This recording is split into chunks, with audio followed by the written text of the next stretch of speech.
जय गुरुदेव जय जय गुरुदेव, जय गुरुदेव जय गुरुदेव, जय गुरुदेव जय जय गुरुदेव, जय गुरुदेव जय जय गुरुदेव, जय गुरुदेव जय जय गुरुदेव।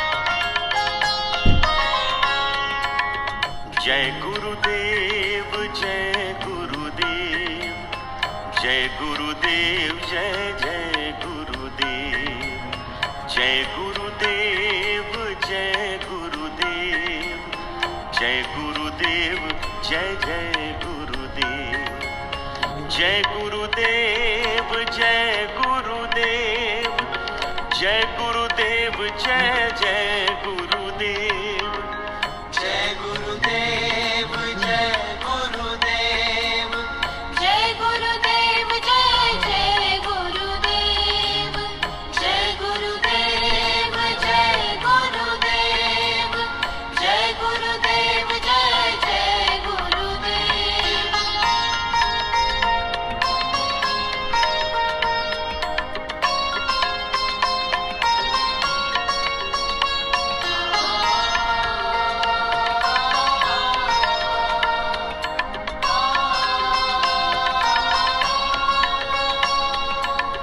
जय गुरुदेव जय गुरुदेव, जय गुरुदेव जय जय गुरुदेव, जय गुरुदेव जय गुरुदेव, जय गुरुदेव जय जय गुरुदेव, जय गुरुदेव जय जय गुरुदेव, जय गुरुदेव जय जय गुरुदेव।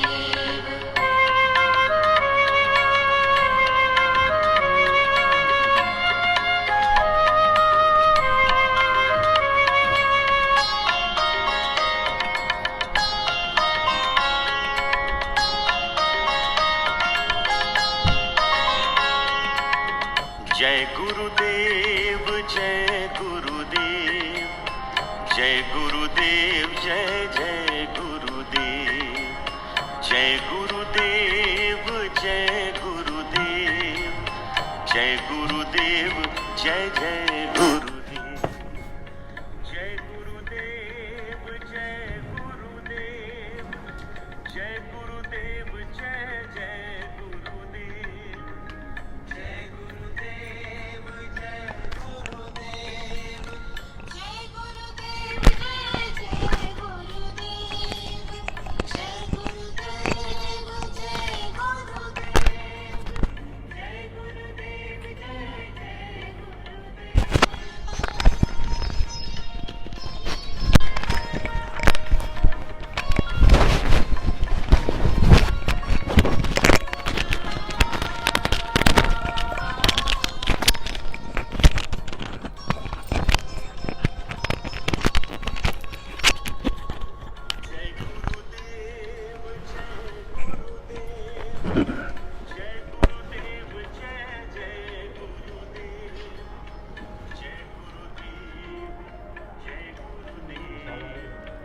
जय गुरुदेव।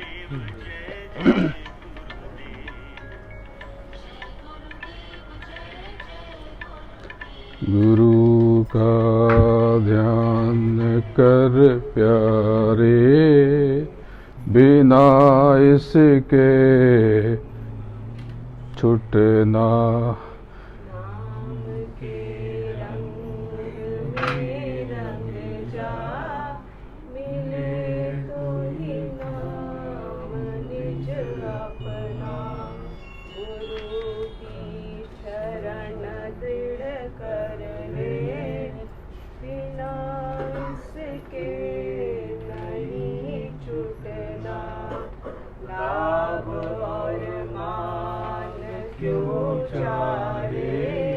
पड़ेगा फिर तुझे देना। करेगा तू वही फिर भोगना भरना। जगत के जाल में जो हटो मर्दानगी करना। जिन्होंने मार मन डाला उन्हीं को सूरमा कहना। बड़ा बैरी मन घट में इसी का जीतना कठिना। पढ़ो तुम इसके पीछे और सब ही जतन तजना। गुरु की प्रीत कर पहले बहुरी घट शब्द को सुनना। गुरु का ध्यान कर प्यारे बिना इसके नहीं छुटना। नाम के रंग में रंग जा। मिले कोई काम निज अपना। सर्वप्रथम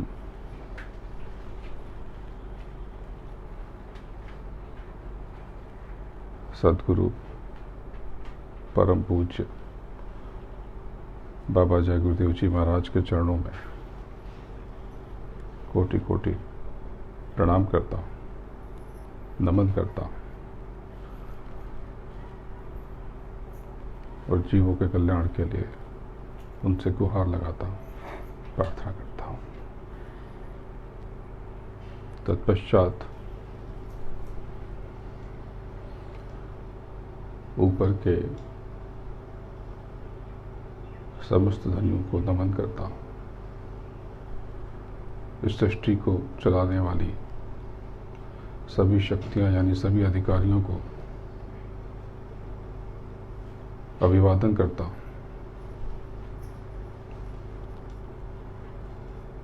और आप सबको और आप सबके आज्ञा चक्र पर बैठी आपकी जीवात्मा जो प्रभु का अंश है उसको नमन करता हूँ।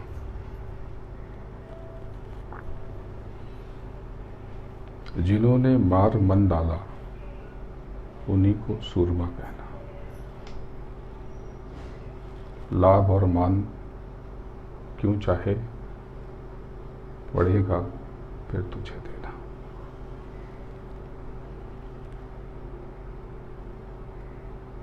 सर्वशक्तिमान सचखंड के मालिक गुरु महाराज ने आपको इशारों इशारों में प्रार्थनाओं के रूप में जो आध्यात्मिक खजाना लुटाया, अब तक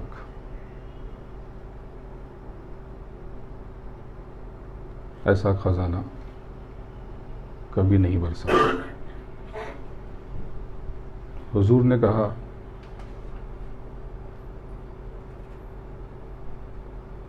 जिन्होंने मार मन डाला उन्हीं को सुरमा कहना।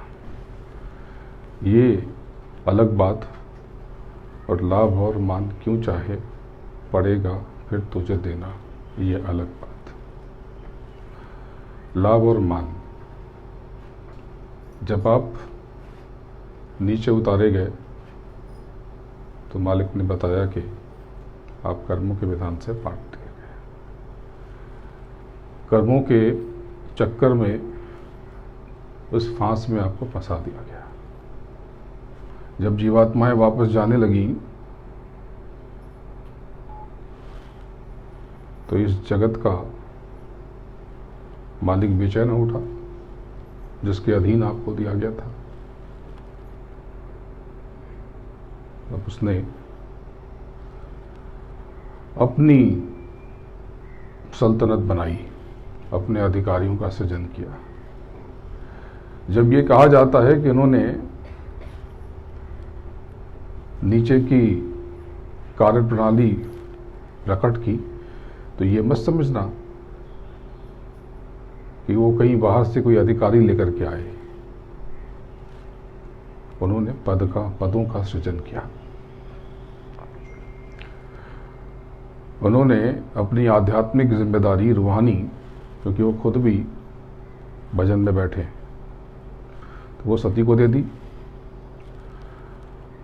और निचला निज़ाम शक्ति को सौंप दिया। और शक्ति को हुक्म दे दिया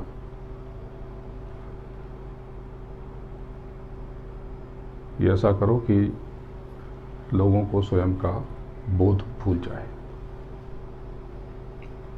यानी जो आपकी आत्मिक शक्ति है, जिसको शिव कहते हैं ना, शिव नेत्र। शिव नेत्र यानी तीसरा नेत्र, यानी आत्मा का नेत्र, दिव्य दृष्टि। तो आपकी जो आत्मिक शक्ति है, जो शिव है, आप उससे महरूम हो जाएं, उसके परिचय को भूल जाएं।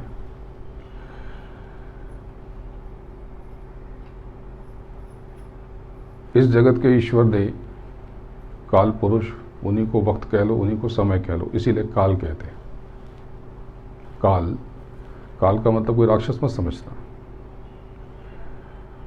इन्हीं को ईश्वर।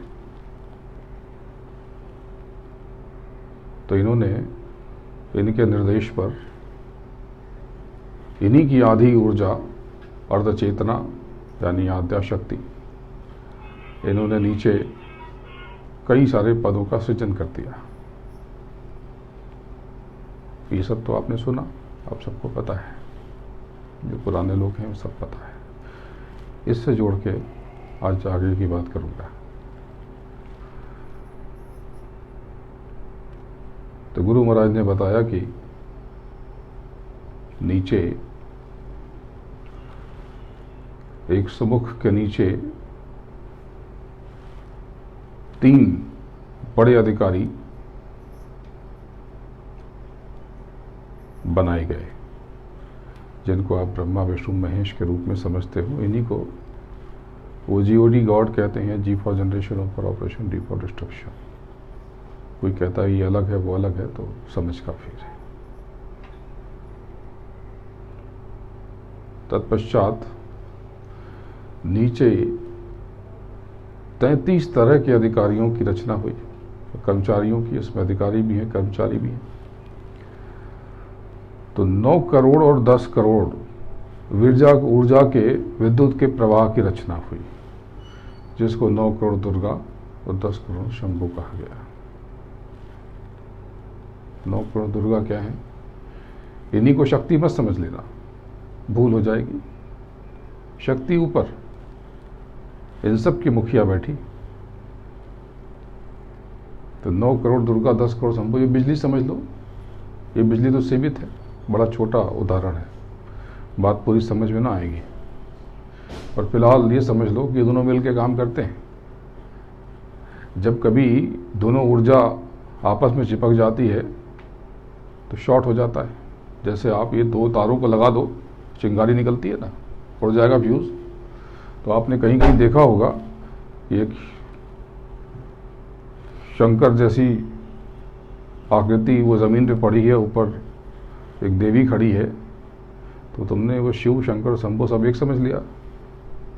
तो ये वही शॉर्ट, यही ऊर्जा 9 करोड़ दुर्गा और 10 करोड़ शंभू जब किसी यंत्र समझ लो कि बीच में जाकर के किसी मीडिएटर,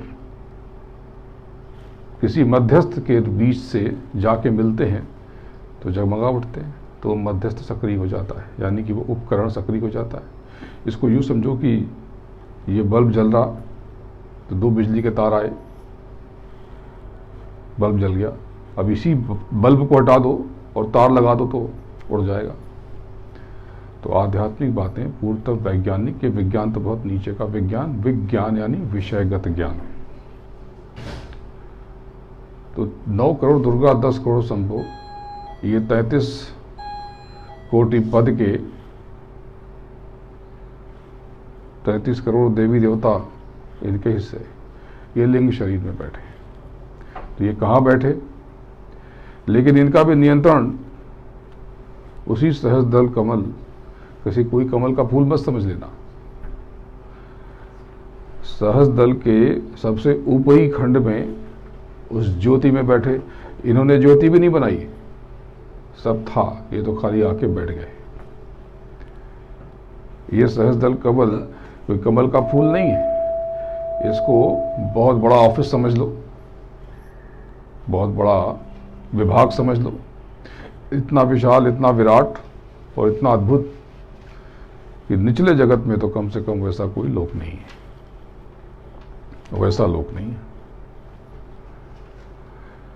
जब आप दूसरे द्वार से निकल करके जब साधना में बैठते हैं, गुरु महाराज ने बताया कि ध्यान और भजन और सुमरन, तो ध्यान और भजन में जब आप नीचे के 2 द्वारों से आगे बढ़ते हो, तो 2 द्वार कौन से? पहला नेत्र, दूसरा आज्ञा चक्र। नाम को पकड़ के, शब्द को पकड़ के जब आप आगे बढ़ते हो, दृष्टि केंद्रित करते हो, गुरु महाराज ने बताया कि एक बिंदु पर, तो वो जब बिंदु पे केंद्रित करते हो तो रंग बिरंगे धुएं के गुबार, पर्दे दुनिया भर के, और जब आप साधना में आगे बढ़ोगे तो बड़ी गफलत होगी। जब तक आपके ऊपर गुरु महाराज की दया ना हो, कृपा ना हो, तो चढ़ाई आसान नहीं है नीचे की भी। इतने रंगीन पर्दे, इतनी रंगीनियत, फिर आपको दुनिया के तामझाम में, जैसे ही साधना में आप आगे बढ़े ना, दुनिया की चीज़ें आपकी तरफ आनी शुरू हो जाएंगी। आपको आनंद आने लगेगा, ऑफिस में प्रमोशन हो जाएगा, बॉस देर तक काम करने के लिए कहेगा, ओवर टाइम मिलेगा, आपको अच्छा लगेगा, शाम को दोस्त लोग पार्टी के लिए ले जाएंगे, आनंद आएगा। जहाँ आनंद आया वो छोड़ो, भजन कौन करेगा, ध्यान कौन करेगा, आप कल कर लेते हैं, बहुत थक के आया हूँ, रात को 12 बजे तो ऑफिस से लौटा हूँ, या 1 बजे तो लौटा हूँ क्लाइंट के साथ में, तो अब थक गया हूँ, कल करूँगा। और फिर कल करोगे तो ये सब भी आपको छोड़ देंगे और फिर आप जहाँ के तहाँ पहुँच जाओगे। इसीलिए जब सद्गुरु की बात मान करके आप अंतर यात्रा में प्रविष्ट होते हो, तो शुरू में तो बड़े कष्ट आते हैं, शुरू में बड़े आनंद आते हैं, उसके बाद कष्ट शुरू हो जाता है। जैसे जैसे उन्नति होगी, जैसे जैसे उन्नति होगी, दुनिया के झमेले आपको तंग करना शुरू कर देंगे, क्योंकि तब आपका ये जीवन अकाउंटिंग ईयर बन जाता है। गुरु महाराज चाहते हैं, सदगुरु चाहता है कि आपके सारे हिसाब किताब इसी जन्म में निपटा दिए जाएं, लेकिन आपका सहयोग नहीं मिलता। पूरे जीवन भर हुजूर आपसे कहते रहे। जब आप सत्संग सुनते हो तो कुछ देर कर लेते हो भजन, उस दिन कर लेते हो, 2 दिन और कर लेते हो, उसके बाद फिर छोड़ देते हो, जवेले में फंस जाते हो। तो जब अंतर यात्रा में बढ़ोगे तो ये बहुत से धुएं, बहुत से बादल, रंग बिरंगे और रंगीनियत और आनंद। आनंद कौन सा? रूहानी आनंद नहीं, निचला आनंद। इस चाल में आप फंस जाते हो, और वो जो बिंदु पे दृष्टि केंद्रित करने की बात कही गई थी, वो विस्मृत हो जाता है। तो इसको तो छोड़ना नहीं है, नित्य अभ्यास करो, चाहे 2 साल चाहे 200 साल, इसको छोड़ना मत। कुछ भी हो जाए, कुछ दिखाई दे न दे, सुनाई दे न दे, अगर आपने एक बार थाम के छोड़ दिया तो जगत के जाल में फंस गए। समृद्धि तो आ जाएगी, दुनिया में नाम भी हो जाएगा थोड़ा मोड़ा, और उसके बाद फिर सब मिट जाएगा, सब खत्म। ये जो निचली चीज़ें, ये तो बड़ी जल्दी जल्दी आकार बदलती हैं। ये घर मकान, इनकी उम्र कितनी? बहुत थोड़ी सी। कभी किसी भंगार के बाज़ार में जाओ, बड़ी बड़ी मर्सिडीज मिल जाएंगी आपको, बड़ी बड़ी महंगी महंगी गाड़ियाँ 2 कौड़ी के भाव में। जब 15-20 साल पहले ये गाड़ियां शोरूम से निकली थी तो इन पे मिठाइयाँ बांटी गई थी, फीते काटे गए थे, फूल वूल दिए थे लोगों ने, घर वालों ने, मोहल्ले वालों ने जश्न मनाया था, आपकी तारीफ की थी। अब ये सब भंगार में बिक रहे हैं। ऐसे ही हमारा आपका जीवन अगर हम न जागे तो भंगार हो जाएगा। दृष्टि जब केंद्रित करोगे तो ये जो इधर उधर भाग रहा ये रुक जाएगा, और जब वो रुक जाएगा तब आपकी असली रूहानियत का सफ़र, आध्यात्म की यात्रा, अंतर यात्रा आपकी तब जाके शुरू होगी जब आप उस बिंदु पे पहुंचोगे। ये एक गांठ है, ये एक केंद्र है, यहीं तक पिंड है, जो निचला स्थूल जगत बस यहीं तक, और अंदर इतना मजबूत दरवाजा कि इसके परे तो बिना गुरु महाराज के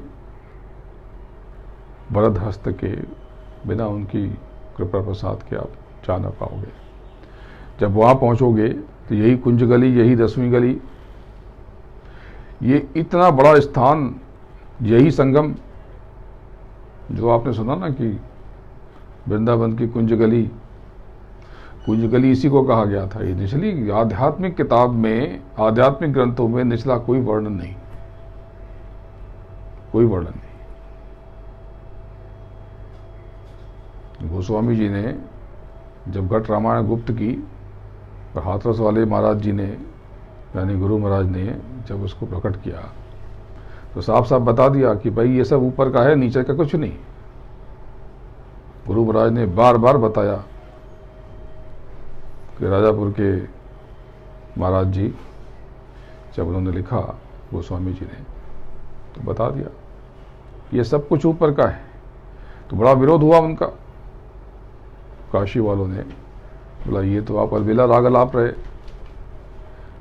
तब उनको छुपा करके लिखना पड़ा।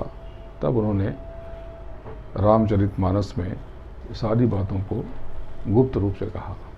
वहाँ भी नीचे का कोई वर्णन नहीं। अगर आप ये समझते हो कि यहाँ के कोई राजा राम और उनकी धर्मपत्नी सीता,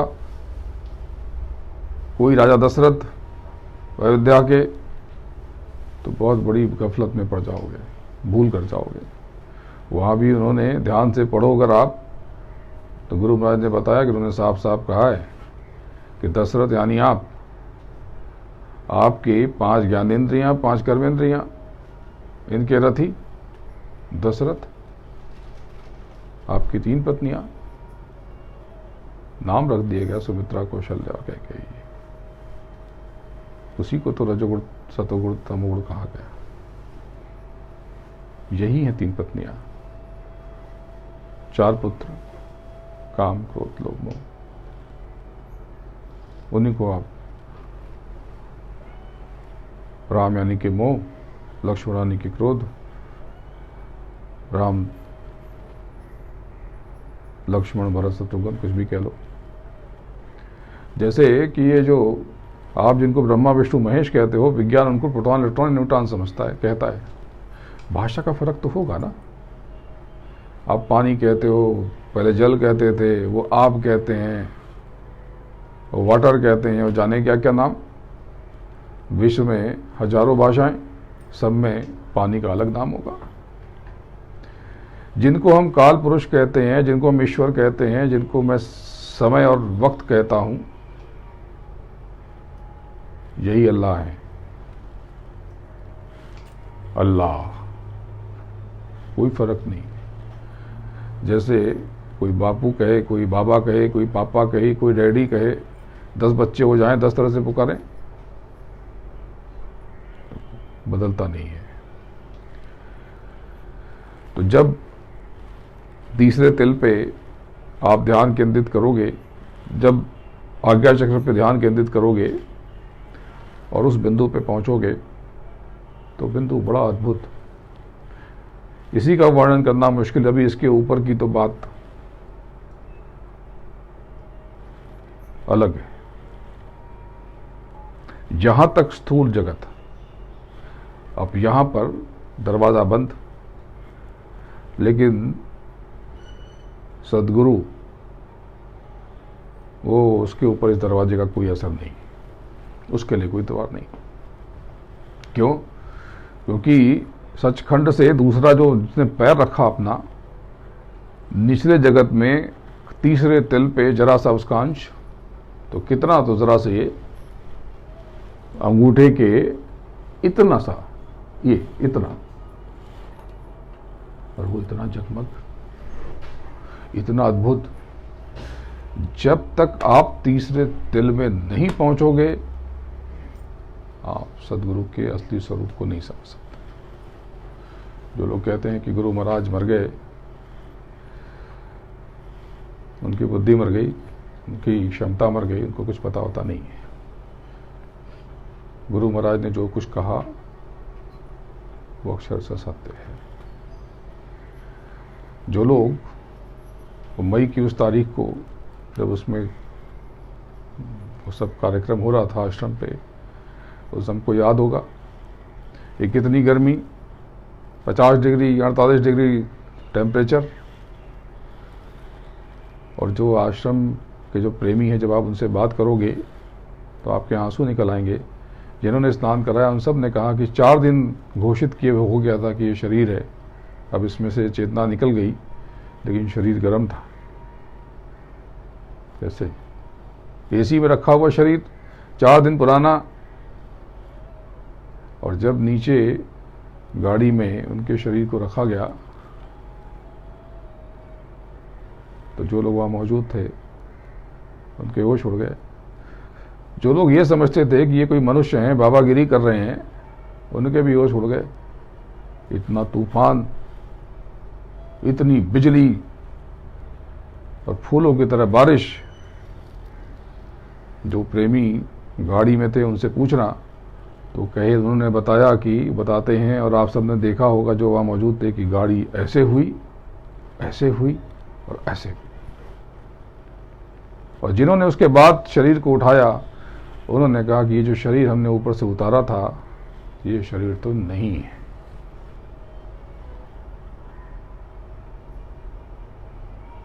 तो गुरु महाराज ने जो कहा कि मैं 400 वर्ष तक रह जाऊं इसी शरीर में, असत्य नहीं है। ये हमारी नादानी, हमारी मूर्खता है। गुरु हमेशा एक होता है। यही गुरु हैं जो ग्रेविटेशनल फोर्स यानी कि गुरुत्वाकर्षण बन करके इस जगत को संभाले हुए हैं, और यही गुरु हैं जो अनादिकाल से गुरु के रूप में स्थापित है। दूसरा कोई गुरु न हुआ न होता है। वो तो सूरज जब दिन डूब जाता है तो आप बत्ती जला लेते हो, डिबरी, चिराग, शम्मा, समझते हो कि ये सूरज है, और वो भी खुद को समझता है कि मैं सूरज हूं। तो गुरु तो बस वही है। और मुझे गुरु समझने की भूल मत करना। मैं तो उनके मुरीद पे, उनके निर्देश पे कुछ काम कर रहा हूं। क्या काम कर रहा हूं? ये वक्त के गर्भ में इसको पनपने दो, और आप सब भी उस काम में जुट जाओ। आगे आने वाले समय में बहुत अद्भुत करिश्मे के भागी बनोगे। तो मुझे जो निर्देश मिला मैं वो काम कर रहा हूँ। मुझे निर्देश मिला कि जो तुम्हारे पास आ जाए पुराने, उनको बता दो चुपचाप, धीरे से दुविधा दूर कर दो, और उनसे ये कहो कि काम तो भजन से ही होगा, दूसरी कोई चीज़ नहीं। और जिनको मैंने नामदान दिया उनको नामदान कौन दे सकता, और जिनको नहीं दिया उनको कौन दे सकता? नाम का दान। तो जिनको नामदान नहीं मिला वो धैर्य रखें, इंतजार करें, उनके लिए नाम जय गुरुदेव। तो सारे नाम उसमें सिमट गए, संभाल तो वही करेंगे। तो जब आप तीसरे तिल पे पहुंचते हो तो देखोगे कि वो जगमग जब उस पर दृष्टि केंद्रित करोगे तो अंदर के सारे चक्र सक्रिय होने लगेंगे, सारे के सारे। गुरु महाराज ने बताया कि इसके परे जा ना पाओगे, क्योंकि इसके ऊपर ही वज्र किवाड़। वज्र किवाड़ का मतलब मजबूत दरवाजा है, सब पारदर्शी, लेकिन जा ना सकोगे। उसके परे सूरत नहीं जा सकती तब तक, जब तक कि गुरु की कृपा ना हो जाए, दया ना हो जाए। और ये इसका जो ताला खुलता है, वो जो कृपा होती है, वो सिर्फ विरह से, वेदना से, प्रार्थना से और उनके निर्देशों का पालन करके। दूसरा कोई जप तप नहीं है। जो मार्ग बताया गया, ध्यान भजन सिमरन और विरह, प्रार्थना, नित्य प्रार्थना करनी चाहिए। प्रार्थना करने से वो जो काम होगा होगा, यहाँ पर काम ये होगा नीचे का कि आपकी पात्रता बढ़ जाएगी।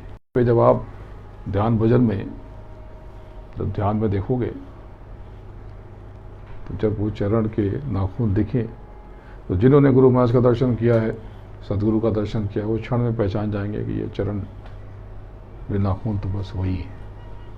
वो समझ में आ जाता है, वो क्षमता इतनी विकसित हो जाती है आपकी। जब प्रार्थना करते हो, गुजारिश करते हो, इल्तिजा करते हो आप, तो सदगुरु कुछ क्षण के लिए सूरत को अपने अंदर ले लेता है। समझ लो कि पी लेता है जल की तरह, या समाहित कर लेता है और बाहर ला जाके छोड़ देता है। अब इसके ऊपर लिंग शरीर का जगत आरंभ। गुरु महाराज ने बताया कि जंजरी दीप, तो दीप का मतलब क्या? कोई एक लोक नहीं, वहां पर अनंतो लोक, बहुत सारे लोग। जो तुम वैकुंठ समझते हो, जो स्वर्ग समझते हो, वो भी वहीं पर। जिनको दोजख और नरक समझते हो, वो भी वहीं पर। जितने सारे लोग हैं, समझ लो एक बड़ी कॉलोनी है, बहुत बड़ी, वहां पे सब। और इतने अद्भुत कि ऊपर के भी लोगों की प्रतिकृति बना दी। जैसे छोटे छोटे शहरों में देखते हो ना कि एफिल टावर बना देते हैं नुमाइश में, प्रदर्शनी में। ताजमहल बना देते हैं, वो ताजमहल वैसा ही का वैसा बना देते हैं, पर वो ताजमहल नहीं है। तो ऊपर के वो लोग नहीं कि जैसे, उनके जैसे इतने अद्भुत लोग कि अगर गुरु छोड़ दे आपको तो आपका भटकना तय है। आप भटक जाओगे, गिर जाओगे। ये जो वज्र किवाड़ से अगर आप निकले तो ये जन्मों जन्म की गांठें आपकी खुल गई। तीसरे तिल के ऊपर जाते ही आपका जीवन वहीं से परिवर्तित हो गया। लेकिन फिर भी नीचे गिरने की गुंजाइश तो बनी रहेगी, क्योंकि आप स्वर्ग में चले गए, कर्मानुसार आपने भोगा, भोग के आनंद लिया और नीचे पटक दिया गया। फिर नरक में गए, वहां भोगा, फिर पटक दिए गए, फिर 84 लाख योनियां और 4 खाने। तो बिना सदगुरु की कृपा के, दया के कुछ भी संभव नहीं है। इसीलिए प्रार्थना में कहा गया कि गुरु का ध्यान कर प्यारे, बिना इसके नहीं छूटना। गुरु महाराज ने बताया कि जब आप ऊपर जाते हो तो सहस्त्रदल कमल, इतना बड़ा लोक, नीचे इतना बड़ा लोक नहीं। जितने लोगों को आप नीचे देखोगे, उसकी पूरी की पूरी नक्काशी, डिजाइन सब अलग, बड़ा अद्भुत, बड़ा खूबसूरत। उसके जितने भी दल हैं वो सब एक एक कार्यालय, कहा गया है कि सहस्त्रों कवल हैं और इतने अद्भुत, इतने विलक्षण कि जब जिनको बताया गया कि यहाँ की ध्वनि कौन सी है, सुन तो लेते हो, लेकिन जब उस आवाज को सुनोगे तो अद्भुत है। नीचे से जाओगे तो अद्भुत लगेगी, और जैसे जैसे ऊपर चढ़ते जाओगे आप, ऊपर के नाद, ऊपर के शब्द इतने विलक्षण, इतने अद्वितीय, व्याख्या बड़ी कठिन है। मेरी क्षमता नहीं है कि मैं आपको समझा सकूं। मैं तो सिर्फ आपको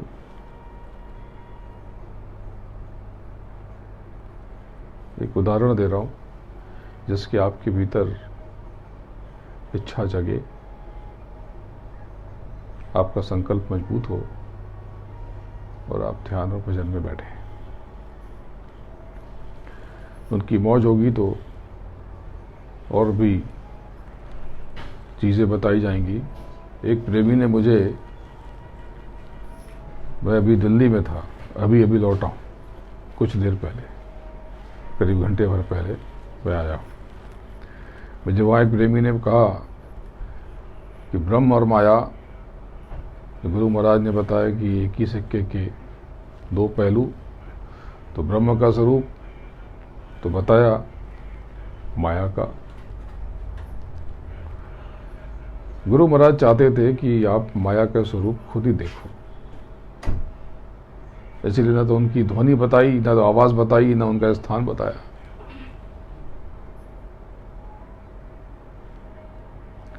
आप अभ्यास करो, बहुत सी चीजें खुलेंगी, क्योंकि दया इतनी हो रही, मेहर इतनी हो रही उनकी कि नियमित, बहुत ज्यादा। थोड़ी सी कोशिश करो, थोड़ा सा जोर लगाओ।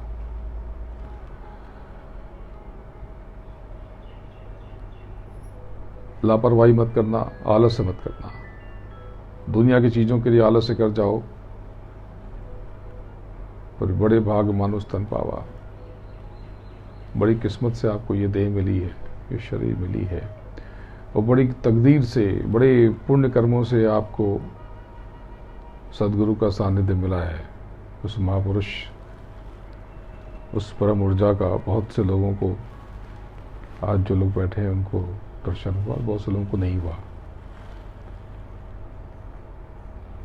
तो उनकी कृपा का, उनकी दया का लाभ ले लो। ध्यान पर बैठते हैं, सबको पता है ध्यान का मतलब देखना, बाहर की आंखें बंद करके, अंतर की आंख से सीधी दृष्टि में लकीरबद्ध होकर के इसको रोकना है। एकदम एक तार, एक सुई की तरह से सीधा, एकदम सूक्ष्म होकर के। जो बताया कि ये बादल, ये रंगीन पर्दे, इनके झांसे में मत आना, इधर उधर मत देखना, ये बहुत सा प्रलोभन देंगे। तो एक बात ये रह गई कि जब आप इन पे केंद्रित करोगे तो वो जो पंक्ति आई थी कि जिन्होंने मार बन डाला, जो मन को मार करके, मन को काबू में करके सीधी यात्रा पे बढ़ चलता है, वो बहुत बड़ा सूरमा बन जाता है। ये सारी रिद्धियां सिद्धियां उसके चरणों में। ये जो कहा गया कि गणपति इनकी पत्नी रिद्धि सिद्धि, मतलब समझे आप? आपने क्या समझा? ये कोई आदमी है, उसका नाम गणपति है और उसकी शादी हो गई है 2 स्त्रियों से? ये खुद को मूर्ख बनाने की बात है। गणपति यानी कि गणों के अधिपति, यानी कि इंद्रियों पे काबू पाने वाला। यानी कि जब आप साधना में, जब दृष्टि पे, अपने मन पे काबू पा लेते हो, तो आप गणपति तुल्य हो जाते हो, आपके भीतर ही विराजमान। और जब गणपति यानी कि सब इंद्रियों पर काबू पा लेते हो, तो ये रिद्धियां सिद्धियां आपकी दासी बन जाती हैं। लेकिन गुरु महाराज वहां पर भी आपकी दृष्टि को बंद रखते हैं, एक झलक दिखाएंगे और वो बंद रखेंगे कि आप भटक न जाओ। क्योंकि रिद्धियों सिद्धियों के चक्कर में पड़ गए तो सिद्ध होने के बाद तो असिद्ध होना तय, सिद्ध होने के बाद मिटना तय। जो आप सोचते हो कि ये बड़े सिद्ध पुरुष हैं, ये सिद्ध पुरुष है, मिटने की तैयारी करके बैठे। जितने भी धरती पे सिद्ध पुरुष लोगों का भला कर रहे हैं ना, चमत्कार दिखा रहे हैं, बांट रहे हैं, वो खुद की मिटने की तैयारी। हाँ, किसी किसी को चमत्कार दिखा दिया कि उसके भाग्य में था तो वो कर दिया, वो अलग बात है। गुरु महाराज ने तो जीवन भर चमत्कार दिखाए, हर तरह के चमत्कार जो लोग उनसे जुड़े रहे उन्होंने देखा। हर व्यक्ति के पास चमत्कार का पूरा पुलिंदा, उनकी दया का, उनकी मेहर का चमत्कार ऐसा विलक्षण कि अगर लिखने बैठे हम सब मिल करके तो इस जीवन तक लिख ना पाएंगे। ध्यान पर बैठते हैं, दृष्टि रोकना, विचार शून्य रहना, सीधा देखना।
जय गुरुदेव। धीरे धीरे बाहर आ जाओ।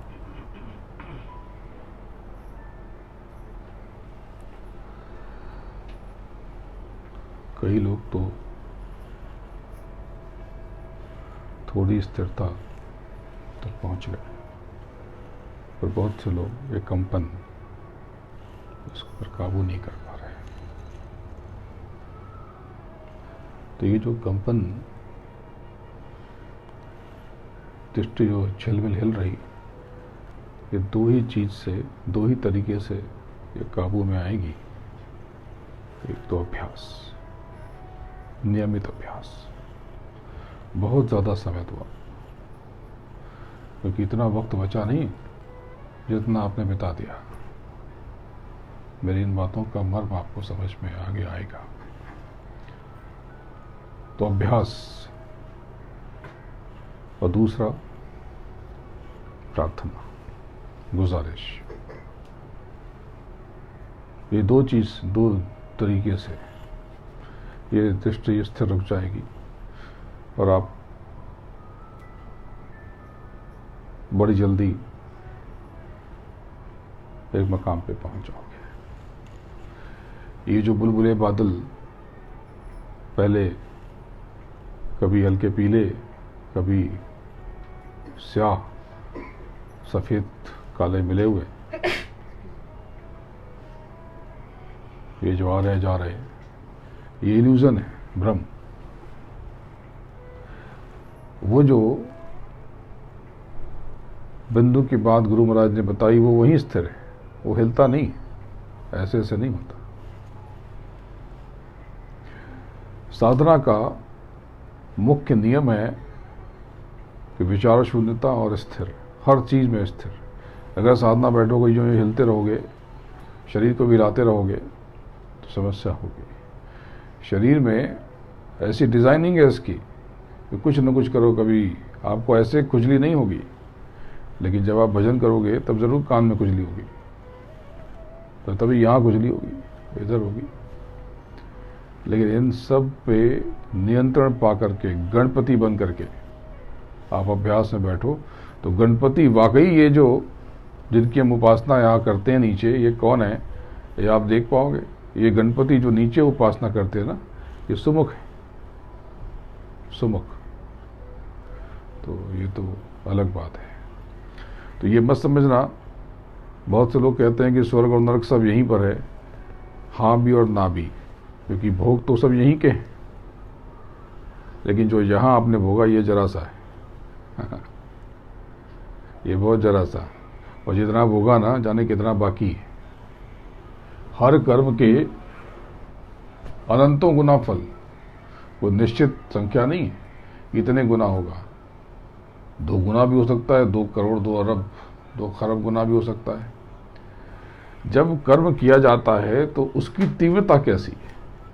अगर आपने कोई पुण्य कर्म किए तो कितना, किस मौके पे कितना सुख दे दिया। अगर कोई बहुत प्यासा है और आपने उसको थोड़ी सी मिठाई के साथ एकदम शीतल जल पिला दिया, उसकी आत्मा तृप्त हो गई, उस समय जो दुआ निकली, वो जो कर्म बना, उसका फल जो बना उस कर्म का, वो बहुत बढ़ गया। कि प्यास ही नहीं लगी है और आपने पानी पूछा, तो ये जो कर्म बना, कि पी तो लिया पानी पर प्यास ही नहीं, तो ठीक है, हाँ पी लिया, अच्छा लगा, कोई खास बात नहीं है, मिठाई भी खा ली, तो इसका भी फल तो बहुत है। लेकिन एक ही कर्म के 2 समय में किए गए 2 फल हो गए, तीव्रता अलग। ऐसे ही आपकी बात से किसी का दिल टूट गया, कोई बिलक बिलक के रोने लगा, बात जरा सी थी, आपने कहा आप तो यही कहते हो कि मैंने तो ऐसा कुछ कहा नहीं, लेकिन अगर टूट गया तो बहुत ज़्यादा फल उसका। जितने उसके आंसू बहे, उसने जाने कितने गुना आंसू। ये कर्मों का जमेला ऐसा, इसीलिए महापुरुषों ने देखा, ये साधन भजन तो मैं आपसे करा लूंगा, लेकिन ये जो आप कर्म करके झमेला पाल रहे हो पत्थर की तरह से, जो खान पान के लिए कर्म कर देते हो, एक लाइफ साइकिल डिस्ट्रॉय कर देते हो, नष्ट कर देते हो, छिन्न भिन्न कर देते हो, तो जब तक आपकी स्वयं का जीवन चक्र अरबों बार छिन्न भिन्न नहीं होगा, तब तक ये भरपाई नहीं होगी। तो महात्माओं ने, संतों ने, गुरु महाराज ने ये देखा कि अरे ये तो बड़ा भारी नुकसान जीव किए चले जा रहे हैं, और जीवों को फंसा दिया गया। और वो स्वाद, जिस स्वाद के लिए वो पागल हुए, वो स्वाद भी उसमें नहीं। कच्चा मांस तो खा नहीं सकते, स्वाद ही नहीं। लोग कहते हैं, मैं पूछता हूँ कच्चे मांस में स्वाद क्या? बोले अरे ऐसी कैसी बात कर रहे हैं, कच्चा कैसे खाएंगे? मैंने कहा तुम कच्ची गाजर खा सकते हो, कच्ची मूली खा सकते हो, कच्चे आलू खा सकते हो, कच्ची सब्जियां और फल खा सकते हो। तो समझना चाहिए कि वो कच्चा नहीं खा रहे हो तो क्या, जो मसाले डाल के स्वाद पैदा कर रहे हो, नकली स्वाद पैदा कर रहे हैं। इसमें तो स्वाद पहले से बड़े मीठे, बड़े रसीले, बड़े स्वादिष्ट, बड़े खट्टे, आनंद आ जाता है। तो बहुत से लोग कहते हैं कि नहीं, इससे कुछ फर्क नहीं पड़ता। तो मैं उनसे कहता हूँ, आप भी यही कहना, समझाना किसी को, तो बोले ऐसा करो कि बहुत अच्छी बात है, आप ऐसा करो कि किसी बूचड़ खाने में कुछ देर 6 घंटा खड़े होके आओ, कैसा लगता है आपको। बहुत गौर से देखना कि जब गर्दन हलाल की जा रही, उस जीव का खून टप टप करके गिर रहा और चिल्ला रहा, समझ लेना कि कभी आप भी ऐसा ही हो जाओ तो कैसा हो। उसकी जीभ देखना, उसकी आंख से गिरते हुए आंसू देखना, उसकी बिलबिलाहट छटपटाहट देखना। आपने इतना लाचार कर दिया उसे, परमात्मा भी आपको उतना ही लाचार कर देगा। नियम है, परमात्मा कुछ न करेगा, ये काल के नियम कर देंगे। जो किया वो भोगना पड़ेगा। अब वही आप वहां से लौटो तो यकीनन 6 दिन तक सो नहीं पाओगे। सपने में वही जीव आएगा बिलबिलाता हुआ। उसके दर्द को देखना, उसके कष्ट को देखना, उसकी पीड़ा को देखना। किसी की पीड़ा पे, किसी के दर्द पे, किसी के कष्ट पे स्वाद कैसे आ सकता है? ये स्वाद भ्रम। उस मसाले में तुम जो डाल देते स्वाद वैसा ही आता। तो जब आप ऐसे लोगों को बताओगे, लोग समझ जाएंगे। और उनसे ये कहना कि अब आप किसी बगीचे में चले जाओ, किसी खेत में चले जाओ, कैसा लगता है, बड़ा आनंद आता है। सोंधी सोंधी महक, खिली खिली कोपलें, झूमते हुए पेड़ पाले, पेड़ पौधे, ठंडी ठंडी हवाएं, वो पत्ते सरगोशी करते हैं, बात कर रहे हैं आपसे, जैसे चल रहे हैं। कोई पत्ता से छूता हुआ निकल जाएगा आपको। आप एक फल तोड़ लोगे तो फल तो जैसे उसका नाखून हुआ, उसके बाल हुए, काट लिए थे, उसको तो पीड़ा हुई नहीं, वो तो वैसे भी गिर जाते। वो प्रेम से दे देंगे आप। अब उसका रस लो, स्वाद लो, आहा, एकदम ताजे ताजे फल, ताजे ताजी सब्जियां। उस बूचड़ खाने का अनुभव और इस खेत खलियान का अनुभव, दोनों के अनुभव में कुछ फर्क तो होगा। तो जब आप इस तरह से समझाओगे तो वो शख्स, वो व्यक्ति कभी ये इस कर्म में फंसने से बच जाएगा, कभी ऐसा कर्म कर नहीं पाएगा। हो सकता है कि फिर सो जाए तो फिर जगा देना, 2-4 बार जगाओगे तो वो जाग जाएगा। तो संतों महात्माओं ने इसीलिए कहा, गुरु महाराज ने 3 बड़े यज्ञ कराए और कहा कि चौथा यज्ञ मैं स्वयं करूंगा, उसके बाद सतयुग का आगमन होगा। गुरु महाराज ने आखिर में पूरी शिद्दत से बहुत से मिशन चलाए पहले तो, लेकिन आखिर में जो महत्वपूर्ण मिशन चलाया वो शाकाहार का था। शाकाहार का था। शाकाहार का जो मिशन था वो दुनिया के क्रियाकलाप से जुड़ा नहीं था। वो सिर्फ इसलिए कि बहुत बड़े कर्जे में फंसने जा रहे, इससे जीव बच जाए। तो इसको और समझाने के लिए थोड़ा और सरल कर देता हूँ कि दोनों में क्या फ़र्क शाकाहार और मांसाहार में।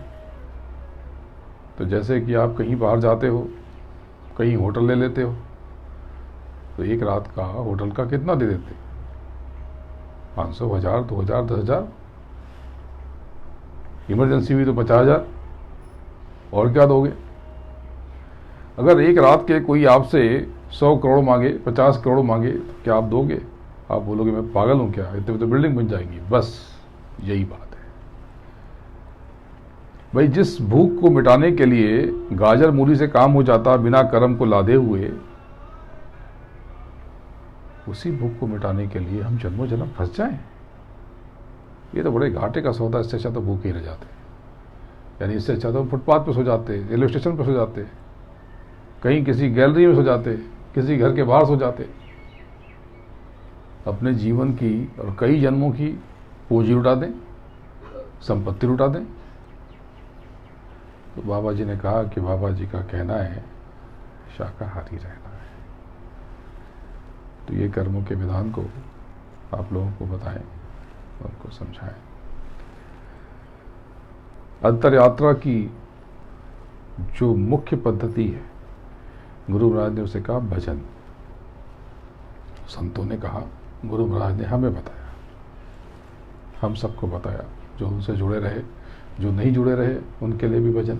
जो नए लोग आए, या बहुत से नए लोग बैठे जिन्होंने गुरु महाराज को देखा नहीं, उनका दर्शन नहीं किया, दैहिक शरीर का, लेकिन सूक्ष्म रूप से वो आज भी कहते हैं कि हमें दर्शन होते हैं। तो जो लोग कहते हैं कि शरीर नहीं है या गुरु महाराज नहीं है, उनके मकसद को समझ लेना चुपचाप और लोगों को बताना। इसका मतलब कि वो कह रहे हैं कि गुरु महाराज की बातें गलत हैं। वो क्या कहना चाहते हैं? तो अंतर यात्रा का जो मुख्य पहलू है वो है भजन। भजन को समझो। तो नए लोग हैं तो उनको समझाने के लिए इसको शाब्दिक अर्थ इसको निकालो। तो भजन बना किससे? भज और श्रवण से। व्युत्पत्ति कैसे हुई शब्द की? शब्दों की व्युत्पत्ति होती, उत्पत्ति। तो भजन शब्द की व्युत्पत्ति है भज और श्रवण। श्रवण यानी सुनना, भज यानी छांट छांट के। तो जिनको नाम मिला वो तो छांटा छटाई जानते हैं, और जिनको नहीं मिला वो सुमरेंगे जब जय गुरुदेव जय गुरुदेव, तो वो भी छटाई में माहिर हो जाएंगे, क्योंकि गुरु बड़ा कारसाज है। सत्संग हो रहा है। सत्संग यानी भाषण नहीं, उस सत्य का संग। मैं भी उस सत्य को, उस मालिक को महसूस कर रहा हूं, आप भी उस मालिक को महसूस करें। सत्संग का अर्थ क्या है? प्रवचन ना। सत्संग का अर्थ है संग, उस सत्य का, उस सत्य पुरुष का, उस सचखंड के मालिक का, जो सूक्ष्म रूप से सदैव विराजमान है। तो जहाँ चर्चा होती है वहाँ वो परमात्मा, वो परम ऊर्जा प्रकाशित हो जाता है। अमेरिका की यात्रा में बहुत से लोग मुझे बताते हैं कि जब हम बैठते हैं तो कोई जैसे लगता है कि कोई आकर के गुरु महाराज की शक्ल वाला गुजरा यहाँ से, बैठा वहाँ पर। तो बड़े अद्भुत अद्भुत अनुभव व्यक्तिगत रूप से बताए जाएंगे। तो अच्छा है, मैं तो उस आनंद में मदमस्त हूँ। बहुत से लोग कहते हैं कि आप भारत में अन्य जगह क्यों नहीं आते? जाता तो हूँ, पर जो प्रेमी हैं पुराने उनके बीच में कम जाता हूँ, क्योंकि जिन लोगों ने गुरु महाराज से अपना काम नहीं कराया वो मेरा क्या इस्तेमाल करेंगे? लेकिन जिनको प्रेम हो, जिनको गुरु चर्चा में रुचि हो, जिनको आध्यात्मिक बात में रस आता हो, उनका तो कभी भी कहीं भी स्वागत है। उस प्रेम से तो मैं कहीं भी चला जाता हूँ।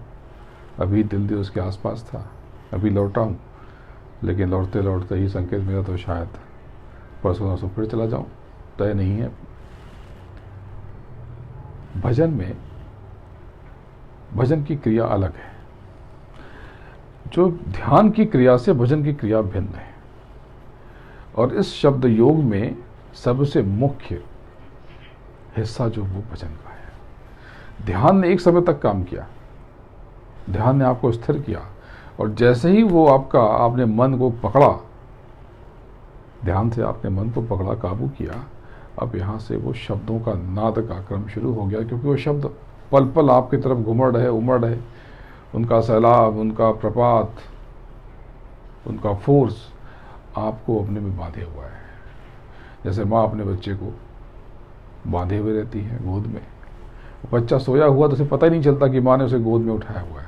ऐसे ही शब्दों ने उस मालिक की कृपा ने आपको गोद में उठाया हुआ है, क्योंकि आप उसका ही अंश हो। जीवात्मा का जो रूह का, सोल का, आत्मा का तत्व क्या है, पूछोगे तो किसी को पता ना होगा। जो अभ्यासी हैं वो जानते हैं कि आत्म तत्व कौन सा है। आत्म तत्व शब्द है, यही ध्वनि, ये नाद।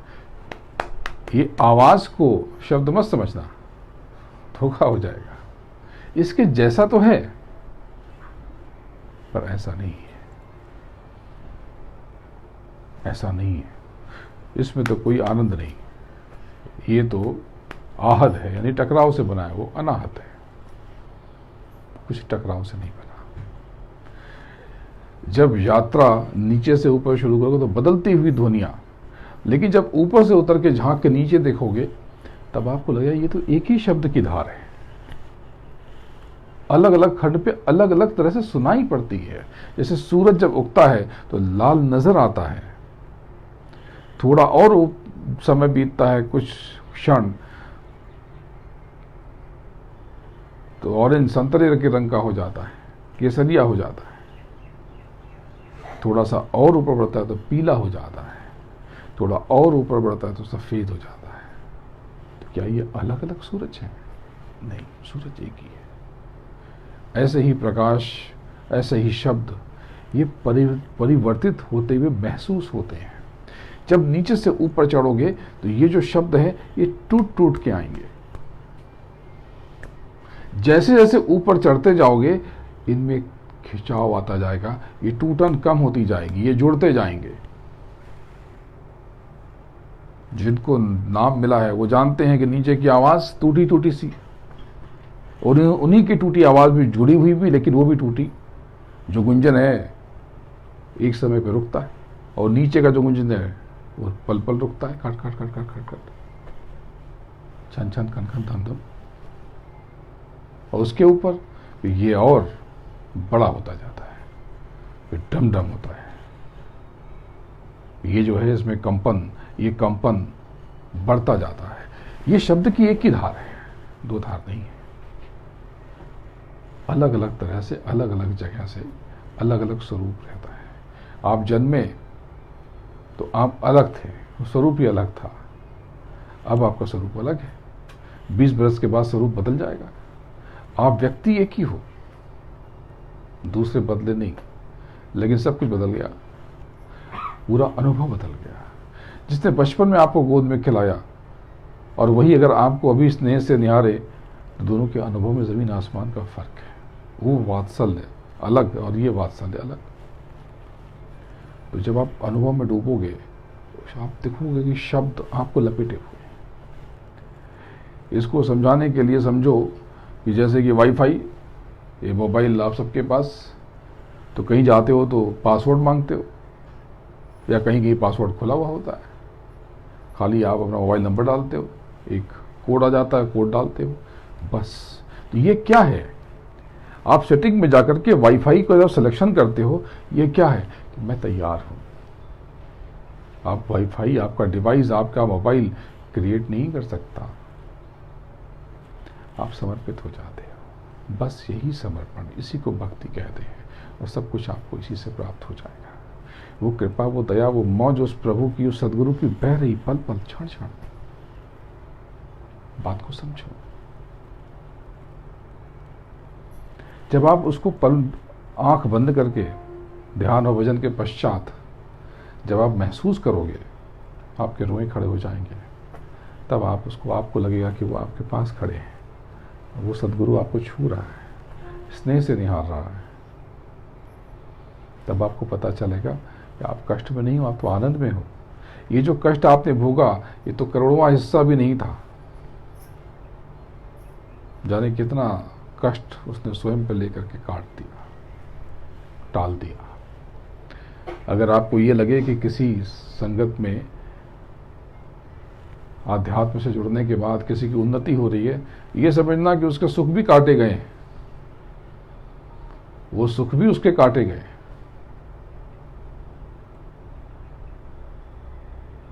क्योंकि सुख भी भोगना पड़ेगा अनगिनत अनंतों जन्मों तक। तो संत आपके इस जीवन को अकाउंटिंग ईयर बनाना चाहते हैं। बहुत समय बीता, जब से सृष्टि बनी तब से आप यहीं पर हो, कब तक रहोगे? कभी खुद से सवाल पूछना। याद ना आए तो कल्पना कर लेना कि बार बार पैदा हो रहे, बार बार मर रहे। इस कल्पना को देख के ही आप सिहर जाओगे। कभी स्मशान पे जाके बैठ जाना और मुर्दों को जलते हुए देखना। जिसको बहुत कमाने की, बहुत प्रमोशन की, बहुत बड़े धंधे की इच्छा हो, तो देखना कि दोनों की राख तो एक ही जैसी है, एक भिखारी और एक राजा। और किया क्या इसने? यही तेरा मेरा। छोड़ कर संसार जब तू जाएगा, कोई न साथी तेरा साथ निभाएगा। छोड़ कर संसार जब तू जाएगा, कोई न साथी तेरा साथ निभाएगा। क्या कहता तेरा मेरा, ये दुनिया रैन बसेरा। यहाँ कोई न रहने पाता,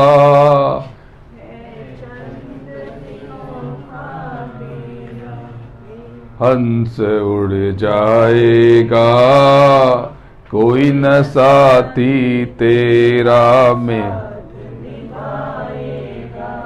छोड़ कर संसार जब तू जाएगा, कोई न साथी तेरा साथ निभाएगा। इस पेट भरन के खातिर तू पाप कमाता निस दिन।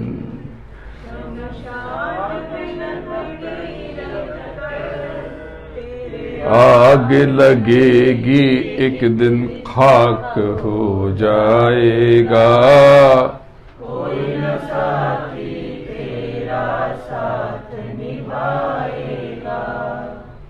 सत्संग की बहती गंगा, तू इसमें लगा ले गोता, वरना इस दुनिया से जाएगा एक दिन रोता।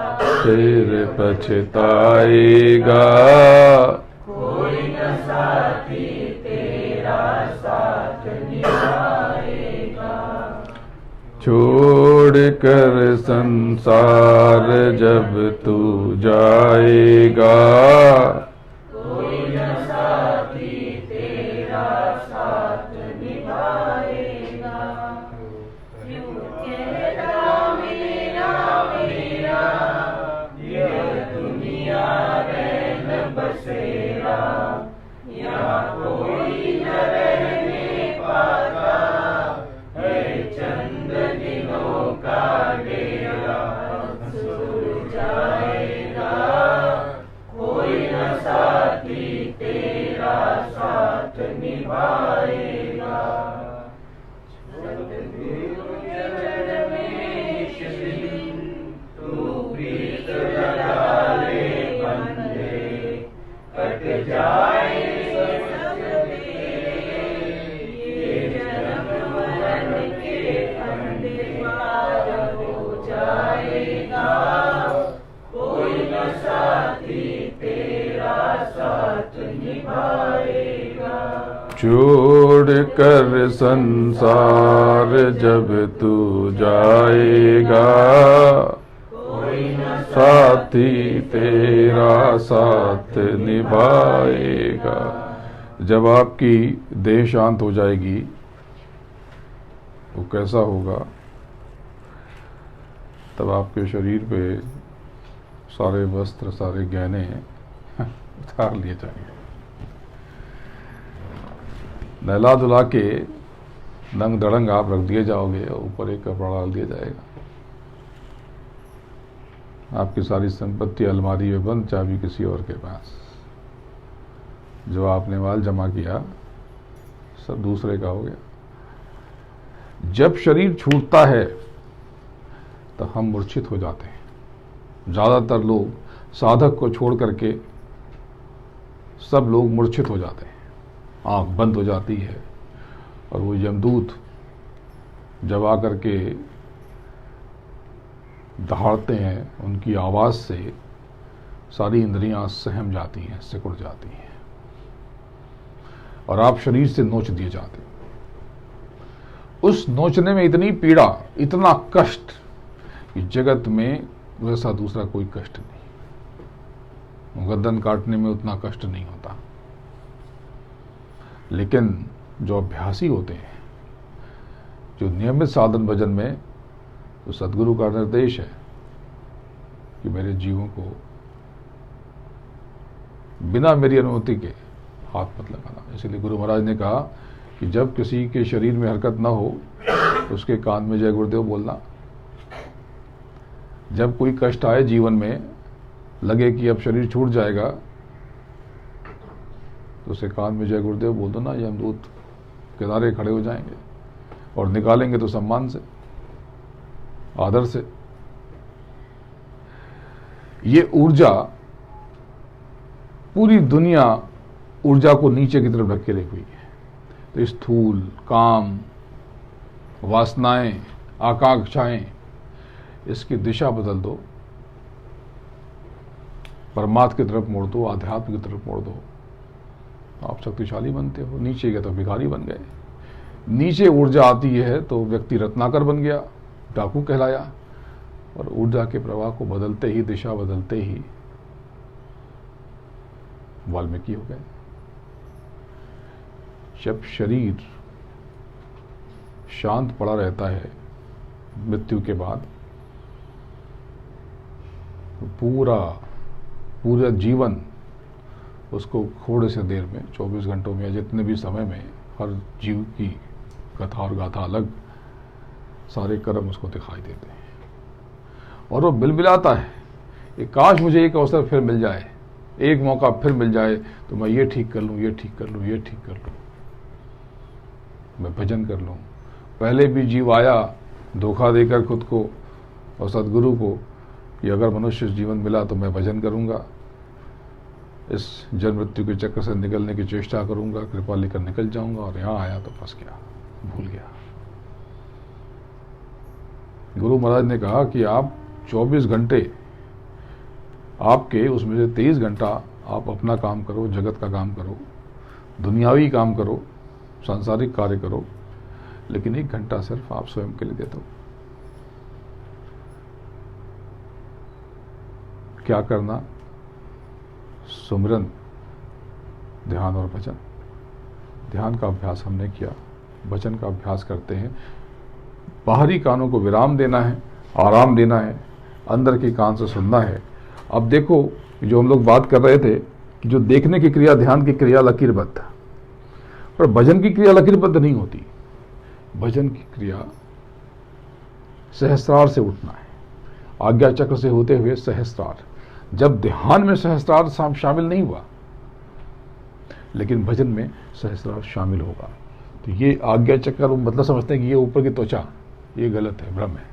आज्ञा चक्र मतलब ये केंद्र, ये कहीं से भी भोग दो, भेद दो, तो ये जो हिस्सा अंदर का जो केंद्र बनता है वो आज्ञा चक्र। वहाँ आपकी जीवात्मा बैठी, तो जीवात्मा का आकार प्रकार कितना बेहद महीन।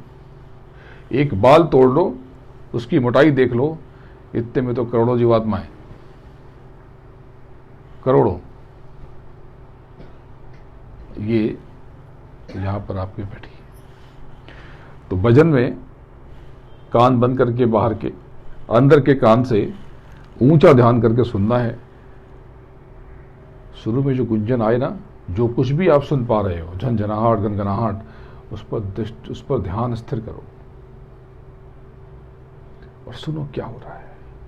चुनचुनाहट, खनखनाहट, तो वो जो खनखनाहट है, चुनचुनाहट है, वो वाइब्रेशन है, उसके अंदर घुस जाओ। एक एक चीज़ों को अलग करो।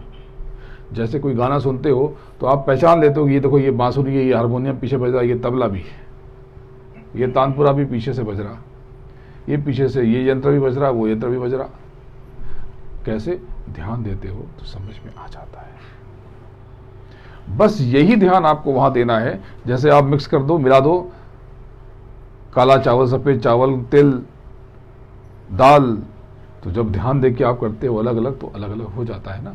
बस वैसे ही कंकड़ पत्थर सब निकल जाते हैं, तो दिख जाता है ये चावल है, ये कंकड़ है, ये पत्थर है, ये रेत है। ऐसे ही उन शब्दों को गौर से सुनना है। हुजूर ने बताया कि उसमें डूब जाओ, घुस जाओ। और जिनको नामदान मिला है उनको तो पता है कौन कौन से शब्द छांटने हैं, और जिनको नहीं मिला है उन्हें तो बस गुरु महाराज के चरणों को थाम लेना है, उन्हें सब पता चल जाएगा। क्योंकि उनको ये मार्ग मिला, वो आध्यात्म में प्रविष्ट हुए, इसका मतलब कि उनके ऊपर उनकी कृपा बरस रही है, बह रही है, ओतप्रोत हैं। जब ओतप्रोत हैं तो ये तो वो खुद खड़े होकर के आपको बता देंगे। मैं अमेरिका गया था 4 महीने पहले, अप्रैल में गया था मैं। तो यहाँ से मैं लंदन गया, लंदन से मैं न्यूयॉर्क गया, और न्यूयॉर्क से मुझे शार्लेट जाना था, वहाँ से शार्लेट होते हुए ह्यूस्टन जाना था, तो फ्लाइट चेंज करनी थी। तो मैं दरवाजे नंबर 5 या 6 क्या रहा मुझे याद नहीं है, उस द्वार पे मैं खड़ा था। पीछे से एक अंग्रेज परिवार, एक 32-35 साल की महिला, 40 साल के आसपास उसका पति, और बच्चे, तो छोटे बच्चे थे, एक शायद 4-5 साल का और एक 9-10 साल, ऐसे ही कुछ होगा। उसने ग्रीट किया, तो उसने कहा कि ये आपकी शॉल कहाँ है, ये जो मैंने ओढ़ी। तो मैं कभी लाल पे सफ़ेद, सफ़ेद पे लाल। तो वो अमेरिका में जब आप सिक्योरिटी चेक के लिए जाते हो तो जितना ऊपर लबादा होगा उतना ही वो संशय करते हैं। तो आपने सुना होगा कि बड़ी वहाँ पर चेकिंग होती है। चेकिंग किसकी होती है? जिसमें बहुत वस्त्र होते हैं, बहुत सामान होते हैं, इधर भी उधर भी। एक भी कुछ भी आपके उनके मशीन में कोई यंत्र, कोई भी खन से खन का एक सिक्का भी रहा तो बस आप बुक हो गए। अब आपको किनारे ले जाएंगे, अब आपसे जांच पड़ताल करेंगे कि क्यों रखा आपने। वो जानने की कोशिश करते हैं कि सिक्का भी लेके आप घुसे अंदर, तो आपको तो बता दिया गया था सिक्का भी डाल दो ट्रे में, आपने नहीं डाला तो मकसद क्या है। तो वो अपनी सुरक्षा को लेकर सतर्क है, नियम है उनका, बुरी बात नहीं है। तो ये शॉल मैंने लपेट दी, ट्रे में डाल दी थी, और आया तो ट्रे निकाल रहे सब, वो झोला लिए हुए खड़ा था, फ्लाइट को देख रहा था कि इसके बाद ये फ्लाइट है, इंतज़ार कर रहा था। तो पीछे से वो परिवार आया, बोले शॉल कहाँ है आपकी। मैंने कहा कि ये सिक्योरिटी चेक के बाद अभी पहनी नहीं है, अब सीधा ह्यूस्टन जाऊंगा तो वहीं पहनूंगा। उसने कहा कि आपने हमें यहाँ कहा था मिलने के लिए, तो अब तो मुझे मालूम हो गया कि जहाँ पर कहते हैं कि आपने कहा था, तो मैं फ़ोटो निकालता हूँ, तस्वीर बने, इन्होंने कहा था। बोले यस यस ही इज़, यही है, यही, हाँ इन्होंने ही कहा था। मैंने कहा जी बताइए। तब उसने जो बातें करनी शुरू की, मेरा चूंकि अनुभव इतना व्यापक हो गया है, मुझे हैरानी नहीं होती, लेकिन जब भी कोई नज़दीक ऐसी बातें करने आता है तो मैं समझ जाता हूँ कि अब कुछ अद्भुत चीज़, अद्भुत अनुभव आने वाला है। उसने मुझे बताया कि जब वो ऊपर जब चढ़ते हैं, जो 3 पार्ट उसके अवे जाते हैं, तो वो जो लॉन्ग ट्यून यानी लंबी लंबी तान, जब उसके परे जब इको साउंड होता है, वो मुझे पहले सुनाई पड़ता था, अब दिक्कत होती है, आजकल नहीं सुनाई पड़ता। तो मैंने पूछा था मेडिटेशन में, तो आपने बताया था कि, इन्होंने बताया था कि इस दरवाजे पे मिलना। तो जो भी शंका थी, यानी कि इको साउंड का मतलब उसे बीन से रहा होगा, और लंबी लंबी तान, लॉन्ग ट्यून, ऐसी कोई आवाज़ रही होगी, तो जो अभ्यासी हैं वो सब समझ गए। अब आप सोचो वो अमेरिका में, और वो कहती है कि ये तो ही इज़ माई मास्टर। वो स्त्री कहती है कि मुझे ये मिलते हैं। तो गुरु महाराज तो सबको मिलते हैं, गुरु महाराज सबको मिलते हैं। ये मत समझना कि खाली भारत में ही, पूरी दुनिया के कोने कोने में आप चले जाओ तो संतों के नाम पे शहर और गलियां, कौन से संत आए वहाँ पे? अरे यही संत रहे और कौन था। अलग अलग नाम से अलग अलग कालखंड में करिश्मा करते हैं। इन बातों का मर्म तब तक न समझ पाओगे जब तक नियमित भजन न करोगे। कुछ भी हो जाए, खाना मत खाना, पानी मत पीना, कोई और काम मत करना, लेकिन भजन जरूर करना। भोजन से पहले भजन, ये नियम बना लो तो कोई दिक्कत नहीं होगी। 5 मिनट कर लो, 10 मिनट कर लो, क्योंकि यही एक तरीका है जिससे आपका आत्म परिचय होगा। तो भजन पे बैठते हैं। बाहर के कानों को बंद करना है, अंदर के कान से सुनने का अभ्यास करना है।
जय गुरुदेव।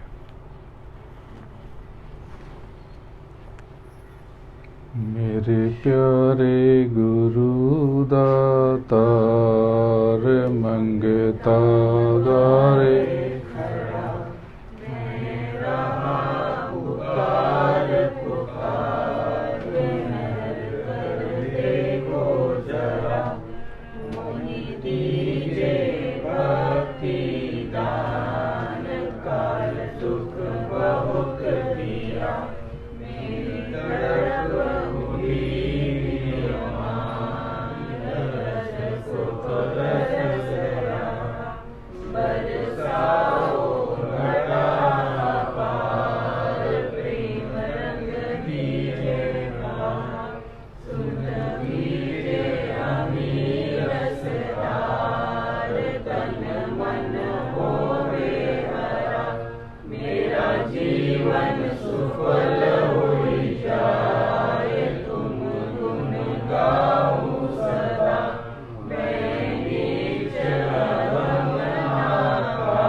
मेरे प्यारे गुरु दातार मंगता द्वारे खड़ा मैं रहा पुकार पुकार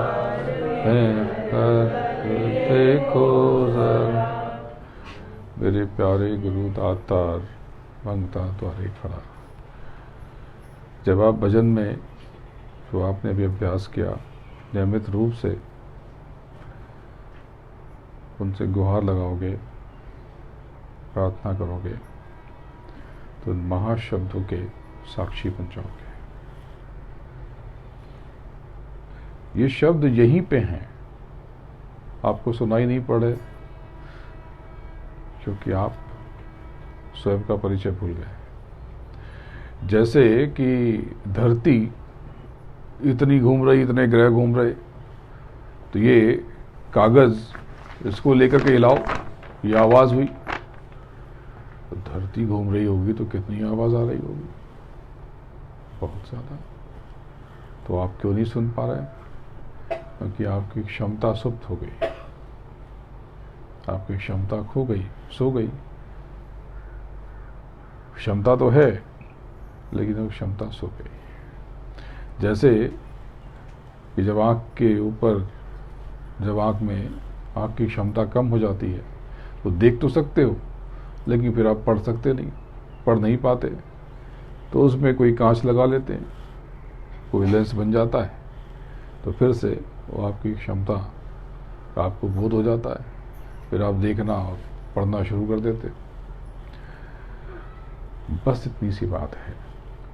गुरु महाराज आपकी अंतर यात्रा के लिए बहुत बेचैन और बहुत प्रयत्नशील रहे।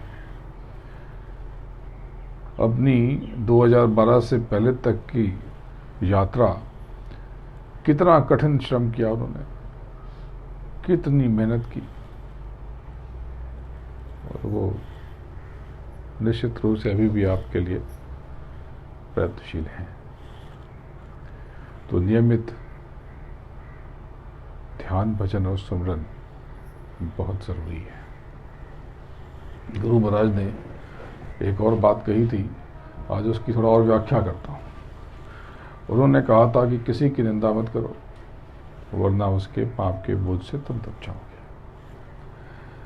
किसी की निंदा मत करो यानी कि किसी के बारे में उल्टी चर्चा मत करो, किसी के बारे में उल्टी बात मत करो कि देखो ये तो ऐसे, ये तो वैसे, वो तो गुरु बने बैठे, वो तो फला कर रहे हैं, वो तो उनकी जगह आ गए, उनकी जगह आ गए, या ये नेता ऐसा, वो नेता, बिना मतलब की बातें। आध्यात्म के राह के राही के लिए ये सब चीजें निरर्थक हैं। पहले तो वो कर्म के बोझ से लद गया, गुरु महाराज ने कहा कि तुम उसके पाप के बोझ से दब जाओगे यदि उसकी निंदा करोगे।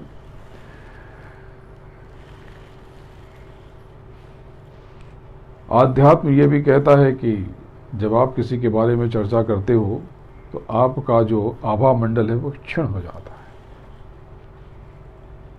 ज्योतिष कहता है कि जब आप किसी की निंदा करते हो तो आपका सूर्य कमजोर हो जाता है। सब अपने अपने तरीके से आपको मूल बात बताने की कोशिश कर रहे हैं। अगर ज्योतिष की बात समझने की कोशिश करें तो वो ये कहते हैं, वो शास्त्र ये कहता है, अब वो भी शोध है, वो भी बड़ी साधना से प्रकट हुआ, संतों ने ही प्रकट किया कभी। सारी विद्याएं, सारे कर्म कांड भी संतों ने दिए।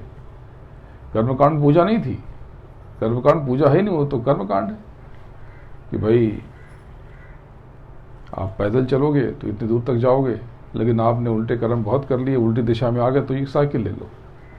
तो ये साइकिल कर्मकांड थी। तो महापुरुषों ने कहा कि देखा कि आप बड़े कष्ट में हो और कष्ट आपके अपने कर्मों के, झमेले आपने खुद ला दे। तब उन्होंने आपको एक रस्सी दे दी, एक सहारा दे दिया कि चलो ठीक है, ये जो झमेला आपने पाल लिया है, ये जो मुसीबत आ गई है, इसका निपटारा इस तरह से कर लो और अब भजन करना। तो आपने कह दिया हाँ हाँ भजन करेंगे। तो वो दया ले ली, दुनिया के काम लिए, उसी में फंस गए, अब निकल ही नहीं पा रहे, कीचड़ में, दलदल में। तो ज्योतिष शास्त्र कहता है कि जब आप किसी की निंदा करते हो तो आपका सूर्य कमज़ोर हो जाता है। सूर्य कमज़ोर हो जाता है तो आपकी प्रतिष्ठा क्षीण हो जाती है, आपकी धन संपत्ति का नाश होने लगता है, आप पैसे जोड़ नहीं पाते, आपके ऊपर कर्ज बढ़ता जाता है। अगर मान लेते हैं गुरु महाराज की बात को कुछ समय के लिए होल्ड कर लेते हैं, ऐसे यही रखते हैं, और खाली अगर इसका फल ये देखते हैं तो ये तो बड़ा खतरनाक है आपकी दुनिया के लिहाज से कि आपकी मान प्रतिष्ठा न बचेगी, आपका धन न बचेगा, आपके ऊपर कर्जों का बोझ हो जाएगा, तो जीवन तो दुरूह हो जाएगा। और जीवन में, दुनिया में तो आप यही देखते हो, लोग यही देखते हैं। तो ये तो बड़ी खतरनाक बात हो गई। तो अब गुरु महाराज की बात यहां से समझ में आएगी कि किसी की निंदा मत करो। अपना कर्म वो जाने, अपना पाप वो जाने, अपना किया धरा वो जाने, मैं कहाँ झमेले में फंसूं। कोई बोले कि वो ऐसा होगा, बोले भाई मुझे तो पता नहीं। बोले देखो वो कितना गलत कर रहे हैं, बोले मुझे पता नहीं। बोले वो तो गुरु महाराज को धोखा दे रहे हैं, बोले मुझे पता नहीं। बोले वो तो फला ऐसा करते हैं, आई डोंट नो। आपको तो जानकारी वाकई नहीं है, और अगर है भी तो इसका ठेका आप क्यों लो, गुरु महाराज पे छोड़ो। वो सदगुरु आपकी आगे की यात्रा को लेकर के बहुत बेचैन है, और क्षण क्षण उनकी नजर है, पल पल उनकी दृष्टि आपके ऊपर। तो अंतर यात्रा में चलो, अपने भीतर चलो। प्रभु आपके भीतर है, आपका पिया आपके भीतर है, गुरु महाराज आपके भीतर हैं, उनको अंदर खोजो। खोज री खोज री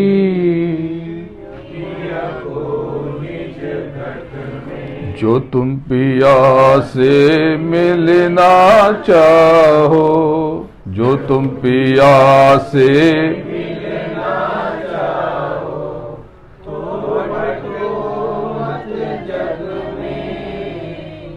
खोजरी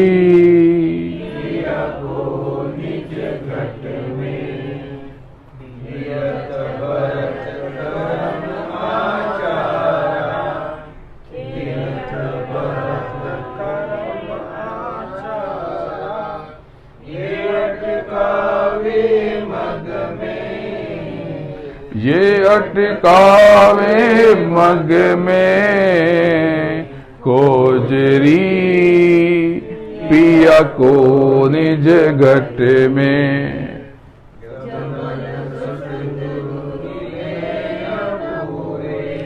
जब लग सतगुरु मिले न पूरे, पड़े रहोगे अध में, पड़े रहोगे अध में। कोजरी पिया को निज घट में, नाम सुधारस कभी न पायो, नाम सुधारस कभी न पायो।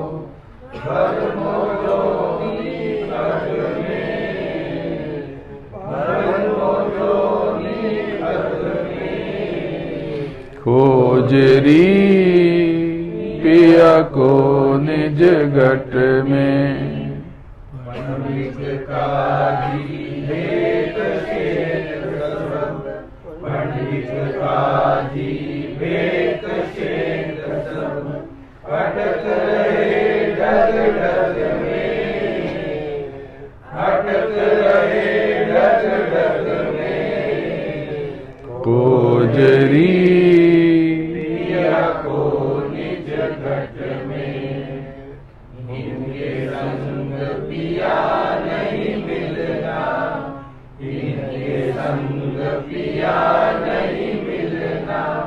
पिया मिले कोई साथ समग में, पिया मिले कोई साथ समग में। कोजरी पिया को निज घट में,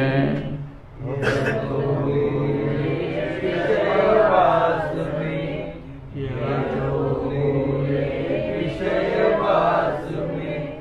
भरम बसे इनकी रग रग में, भरम बसे इनकी रग रग में। खोजरी पिया को निज घट में, बिना संत कोई भेद न पावे, बिना संत कोई भेद न पावे। वे कोई कहे अलग में, वे कोई कहे अलग में। कोजरी पिया को निज घट में, जब लग संत मिले नहीं तुमको, जब लग संत मिले नहीं तुमको। खाए ठगोरी तू इस ठग में, खाए ठगोरी तू इस ठग में।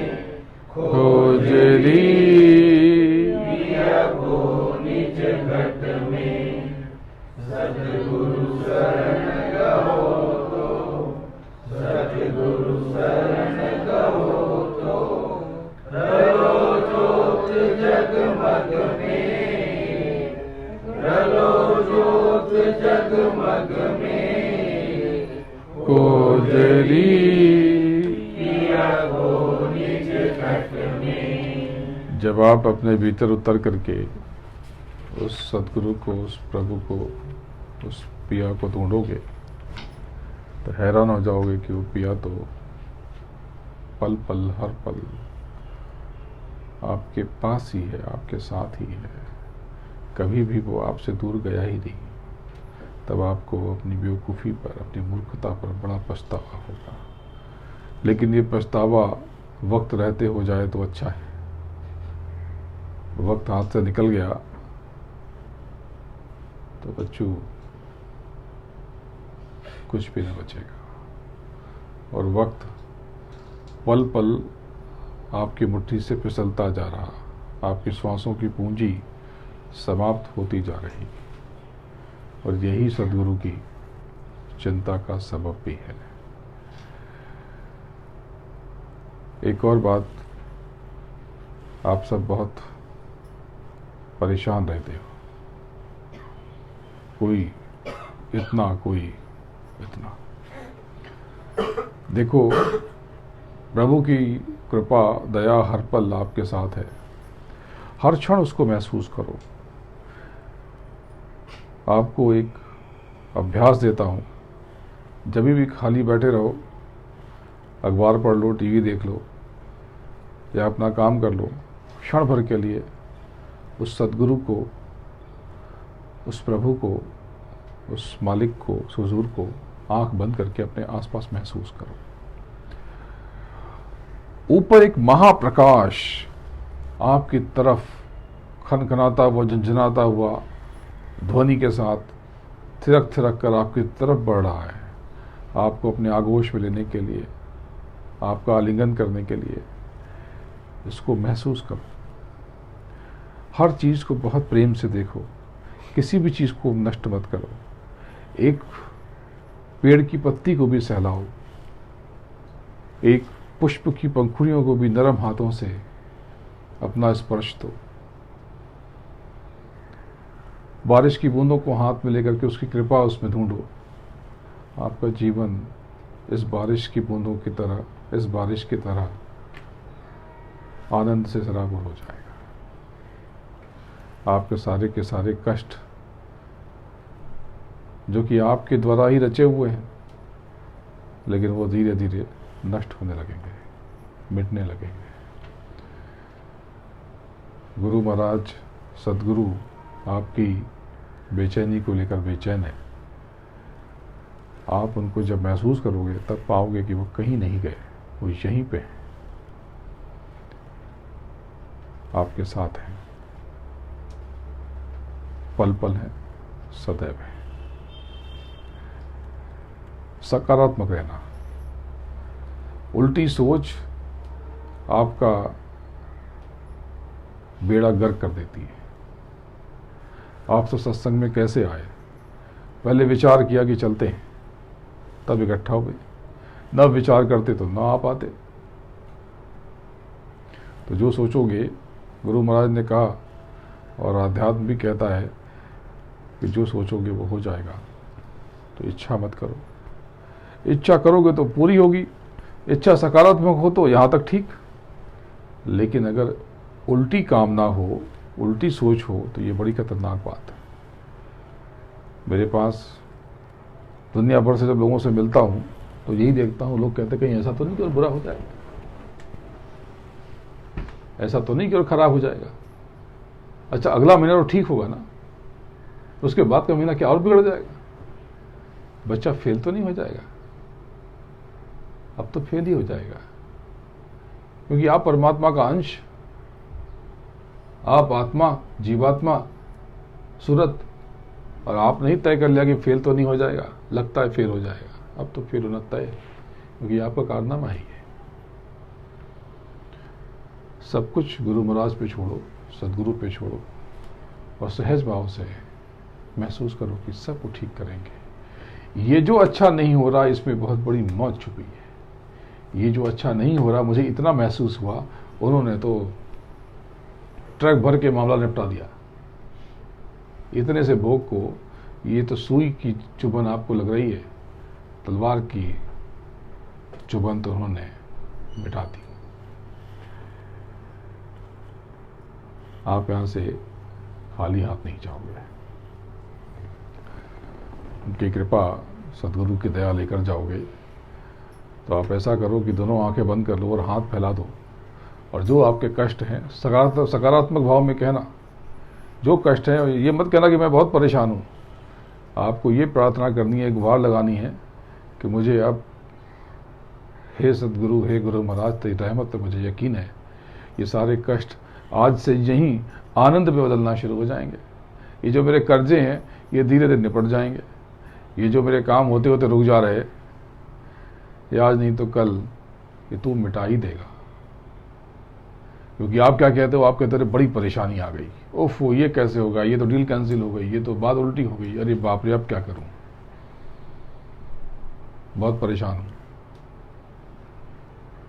और जैसे ही कहते हो कि मैं परेशान हूं, तथास्तु, फंस गया अब तो आपको ये कभी नहीं कहना कि मैं बहुत परेशान हूं। आपको तो यही गुहार लगानी कि हे सद्गुरु, मेरी परेशानी अब नष्ट हो जाएगी, मुझे तुझ पे यकीन है, तुझ पे विश्वास है परमात्मा, तुझ पे मुझे भरोसा है मेरे प्रभु, मेरे भगवान। ये सारे कष्ट मैं यहीं छोड़ रहा हूं। प्रार्थना करते हैं।